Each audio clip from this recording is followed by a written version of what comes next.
Assalamualaikum warahmatullahi wabarakatuh. Waalaikumsalam warahmatullahi wabarakatuh. Bismillahirrahmanirrahim. Alhamdulillahi rabbil alamin. Wassalatu wassalamu ala ashrafil anbiya'i wal mursalin, Sayyidina wa maulana Muhammadin wa ala alihi wa ashabihil mujahidin at-tahirin, amma ba'du. Saudara-saudara kaum muslimin seiman dan sekeyakinan yang berbahagia, pada suatu hari seketika sedang berkumpul dengan para sahabat, Rasulullah pernah memberikan peringatan. Beliau bersabda, yushiku an tada'a alaikumul umamu kama tada'al akalatu ala qas'atiha.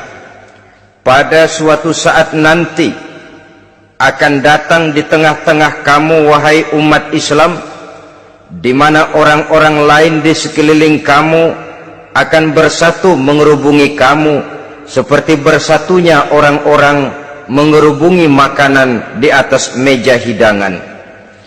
Akan datang suatu saat nanti di mana kondisimu dikepung sedemikian rupa, yang barat mau menerkam, yang timur mau menghantam, yang selatan mau menginjak-injak, yang utara pun akan menjelajah. Kondisimu seperti makanan di atas meja hidangan. Sebagian sahabat merasa heran dan terkejut, lalu mereka bertanya, amin qillati nahnu yawma izin ya Rasulullah? Apakah jumlah kami pada waktu itu sedikit ya Rasul? Kami sampai dikepung sedemikian rupa? Beliau menjawab, bal antum yawma izin katsir. Sama sekali tidak. Kamu tidak sedikit pada saat itu. Bahkan jumlahmu sangat banyak. Kamu adalah mayoritas. Walakinnakum ghusa'un ka ghusa'is sail. Tetapi keadaanmu saat itu persis seperti buih di lautan. Banyak tetapi centang perenang. Banyak tetapi tidak punya daya dan kekuatan. Banyak tapi dipermainkan gelombang lautan, dihempaskan ke tepian pantai tanpa punya makna dan arti. Kondisimu pada saat itu kuantitas yang tanpa kualitas, sehingga orang lain enak saja mengepung kamu. Akidahmu didangkalkan, dibanjiri dengan peradaban dan kebudayaan yang menjauhkan dari agama. Dari segi maksiat dan munkarat seluruhnya mengepung sampai kita melepaskan nilai-nilai Islam kita ini. Dan celakanya, sambung beliau, wal yanzi'anna fi qulubi aduwikumul mahabata minkum. Akan dicabut kehebatanmu di mata musuh-musuhmu, sehingga pada saat seperti itu orang lain memandangmu umat Islam enteng saja, remeh saja, tidak ada apa-apanya. Sudahlah, pokoknya umat Islam sikat saja. Umat Islam enteng, umat Islam kecil, umat Islam tidak ada apa-apanya. Alangkah ironinya, alangkah menyedihkannya, memilukan dan sekaligus memalukan. Umat yang mayoritas ini dipermainkan oleh yang minoritas. Umat yang jumlahnya terbesar, terbanyak, bahkan konon menurut catatan sampai 90%, tapi dipermainkan oleh mereka kelompok-kelompok kecil ini. Wal yakzifanna fi qulubikumul wahn. Pada saat itu di hatimu dicampakkanlah penyakit wahan. Sahabat kemudian bertanya, wa mal wahnu ya Rasulullah? Apakah penyakit wahan itu ya Rasul? Beliau menjawab, hubbud dunya wa karahiyatul maut. Penyakit wahan itu tidak lain hubbud dunya wa karahiyatul maut. Terlalu cinta kepada dunia dan terlalu takut kepada mati. Materialistis dan takut resiko. Dua penyakit inilah yang menyebabkan walaupun umat ini mayoritas, tapi dipermainkan oleh yang minoritas. Walaupun dia golongan terbesar, tapi nasibnya seperti makanan di atas meja makan.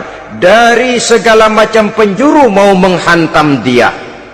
Saudara-saudara kaum muslimin yang berbahagia, ini merupakan analisa sosial bahwa pada suatu saat nanti akan terjadi di tengah-tengah umat di mana kita dihantam dan diserbu dari segala macam penjuru. Akidah didangkalkan, peradaban dan kebudayaan dirusak, makanan dan minuman diracuni, pakaian ditelanjangi dan lain sebagainya, sampai kita melepaskan nilai Islam yang kita cintai ini. Kondisi sosial ini satu saat akan datang kepada kita. Demikian analisa dan peringatan dari Rasulullah sallallahu alaihi wasallam. Marilah sekarang kita melihat, adalah benar bahwa di zaman sekarang kita insya Allah tidak akan mengalami perang Badar sehebat yang pernah dialami oleh Rasul dan para sahabatnya. Tetapi sesungguhnya perang yang kita hadapi di zaman sekarang ini tidak kalah hebatnya dengan perang Badar, tidak kurang dahsyatnya dengan perang Uhud, tidak kurang ngerinya dari perang Khandaq. Hanya saja yang kita hadapi sekarang ini bukan ujung pedang, bukan ujung tombak, bukan ujung panah. Yang kita hadapi sekarang ini adalah perang akidah, perang ideologi, perang mempertahankan keyakinan.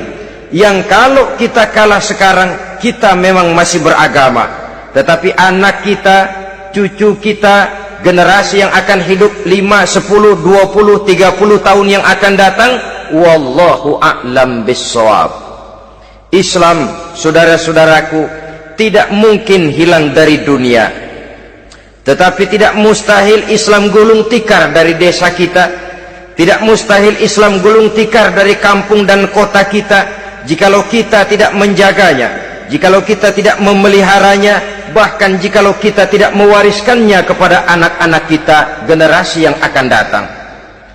Marilah kita mengingat sejenak bagaimana Islam di Spanyol yang pernah jaya, pernah mewarnai daratan Eropa, dan yang sekarang hanya sekedar tinggal ceritanya saja.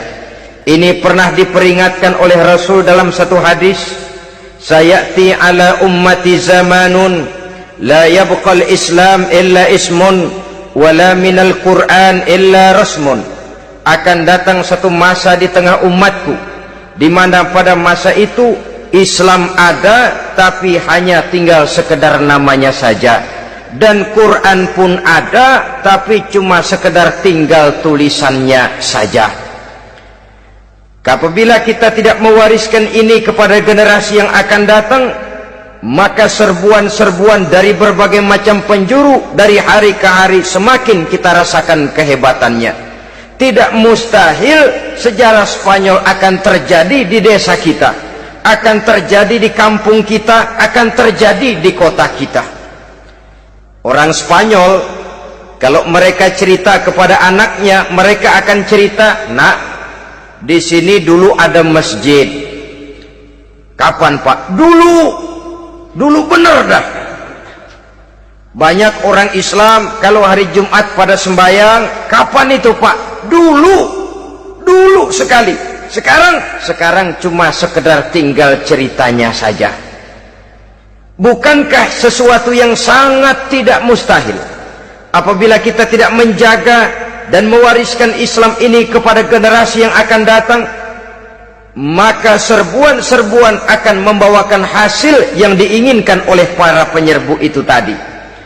Kita sudah menjadi umat yang mayoritas, tetapi umat yang mayoritas ini menurut Rasul dikepung sedemikian rupa, akidahnya didangkalkan, peradaban dan kebudayaannya ditekan sedemikian rupa, kehidupan sosialnya dibuat individualis, kemudian dari segi pergaulan, pakaian, makanan, minuman dan sebagainya diracuni, sampai dia tidak lagi berpegang teguh kepada agamanya. Dan dikala itu hilang kehebatan umat ini di mata musuh-musuhnya. Orang lain memandang kita ringan saja, enteng saja, satu umat yang sudah kehilangan wibawa. Padahal konon kabarnya kita mayoritas, tapi enak saja dikutak-kutik orang lain. Dan dikala itu di hati kita merajalela penyakit uahan. Penyakit uahan itu apa? Pertama, hubbud dunia, terlalu cinta kepada dunia. Terlalu cinta kepada dunia yang menyebabkan kita lupa akan tanggung jawab dan kewajiban, lupa meneruskan dan mewariskan Islam kepada generasi yang akan datang. Kita berlomba hanya untuk mengejar dunia dan seluruh isinya, baik dia bernama material, baik dia bernama seksual, baik dia bernama pangkat, jabatan dan kedudukan. Berlomba-lomba kita di dalamnya sampai tercampaklah penyakit hubbud dunia di dalam hati ini. Berurat dan berakar dunia itu, sulit dan berat kita berpisah daripadanya. Akibatnya kemauan untuk berbuat demi dan atas nama agama sangat sulit terwujud di dalam kehidupan ini. Yang kedua, karahiyatul maut, terlalu takut kepada mati. Baik mati ajal, mati dalam artian yang sebenarnya, baik mati usahanya, baik mati karirnya, baik mati pangkat dan jabatannya. Sehingga dengan demikian akibatnya jatuhlah kita menjadi umat yang kehilangan wibawa di mata orang lain.